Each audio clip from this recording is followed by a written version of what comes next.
सो hey guys, another video में आप सभी का स्वागत है। वीडियो शुरू करने से पहले मैं एक बात क्लियर कर देता हूँ कि इस वीडियो के अंदर मैं जो भी एनिमे के बारे में बताऊंगा उसे देख के ये मत बोलना कि अबे नारुतो का नाम सुना है क्या, वन पीस तेरे बाप ने भी कभी देखा है। तो मेरे भाई वो सारी एनिमे बड़ी स्केल वाली एनिमे है जिनकी एपिसोड की क्वांटिटी बहुत ज्यादा है, तो बिगिनर्स उतना नहीं देख पाएंगे। इसलिए मैं कुछ छोटे एनिमे लेके आया हूँ जिनके शायद 2 से 4 सीजन तक होंगे, तो आप आराम से उन्हें वॉच कर सकते हो।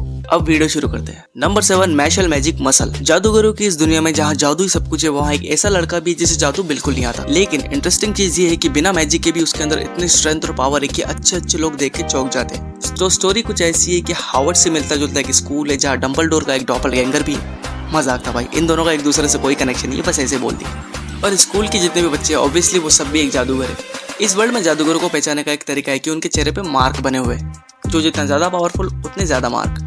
फिर वहाँ एक दिन एक ऐसा स्टूडेंट पहुंच जाता है जिसके चेहरे पे एक नकली मार्क है और वो मैजिकलेस है, और वो है हमारा मैशल। तो वो वहाँ जाके अपनी फिजिकल स्ट्रेंथ को कैसे जादू की तरह दिखाता है ये आप सीरीज के अंदर देखोगे। इसके 2 सीजन और दोनों हिंदी में अवेलेबल है।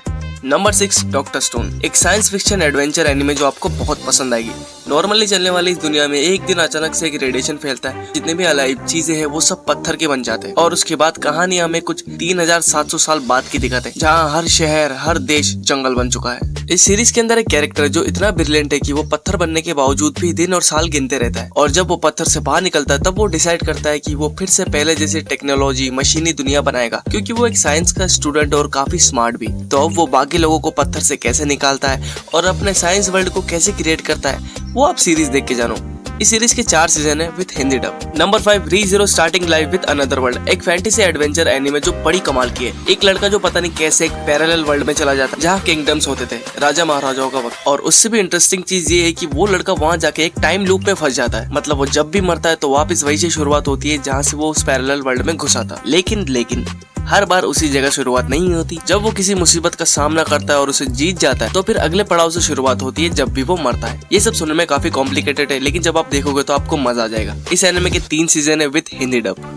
Number 4, Tokyo Revengers. कुछ गैंग वॉर की स्टोरी जहां आठ झाट एक दूसरे से लड़ते रहते हैं। तो कहानी में जो मेन कैरेक्टर है वो एक दिन न्यूज में देखता है कि उसकी एक्स गर्लफ्रेंड एक गैंग वॉर में मारी जाती है। फिर वो लड़का स्टेशन पहुंचता है और पता नहीं पीछे से कोई चूते उसे धक्का मारता है। ट्रेन नजदीक आने वाली है, लौंडा मौत के बारे में सोचता है। फिर सडनली वो पास्ट में चला जाता है जहाँ वो एक टीनेजर था, स्कूल में पढ़ता था। उसे ये सब समझ नहीं आ रहा था कि क्या चल रहा है, लेकिन उसे पास्ट में जाने की एक वजह मिल गई थी कि उसे फ्यूचर में होने वाले गैंग वॉर को रोकना है जिसमें उसकी बचपन के प्यार मारी गई थी। देखो अगर लॉजिक हटा दो तो ये एनिमे बहुत बढ़िया है। इसके 3 सीजन है विद हिंदी डब और इसका फर्स्ट सीजन आपको यूट्यूब में अवेलेबल मिल जाएगा। Number 3, solo levelling. एक ऐसे एनिमे जिसने अपने फर्स्ट सीजन में ही ह्यूज फैन फॉलोइंग गेन कर ली थी और सेकंड सीजन में तो भाई तबाही मचा दी। 2025 की सबसे बेस्ट एनिमे का अवार्ड भी जीता है। तो कहानी है डीमंस और हंटर्स की। अलग अलग देश में एसोसिएशन है जो हंटर्स को रिक्रूट करते हैं, जो गेट्स के जरिए डीमन के इलाके में जाके उनका शिकार करके वापस आते हैं। हंटर्स के अपने अपने गिल्ड्स होते हैं और रैंक्स भी। सबसे काबिल हंटर S रैंक और सबसे कमजोर हंटर E रैंक।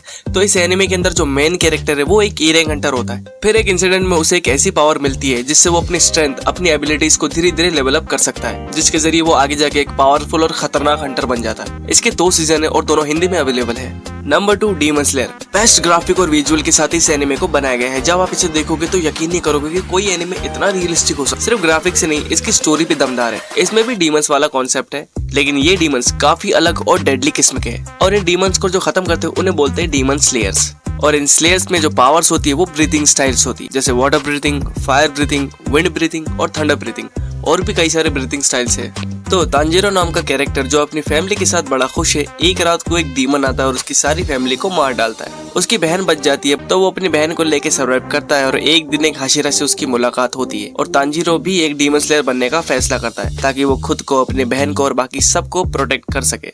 इसके 4 सीजन है और ये आपको हिंदी में अवेलेबल मिल जाएगा। Number 1, attack on Titan. पूरे एनिमे हिस्ट्री की सबसे number 1 anime according to IMDb rating. इसमें आपको कमाल का एक्शन, इमोशन देखने मिलेगा। हाँ, ये सीरीज थोड़ी डार्क जरूर है, लेकिन देखने में मजेदार है। एक ऐसा वर्ल्ड जिसके अंदर टाइटन नाम के क्रिएचर एग्जिस्ट करते हैं जो साइज में काफी बड़े और नंगे पोंगे घूमते रहते हैं, जिनका काम इंसानों को खाना और तबाही मचाना। लेकिन इन टाइटन्स को खत्म करने के लिए कुछ आर्मीज भी है।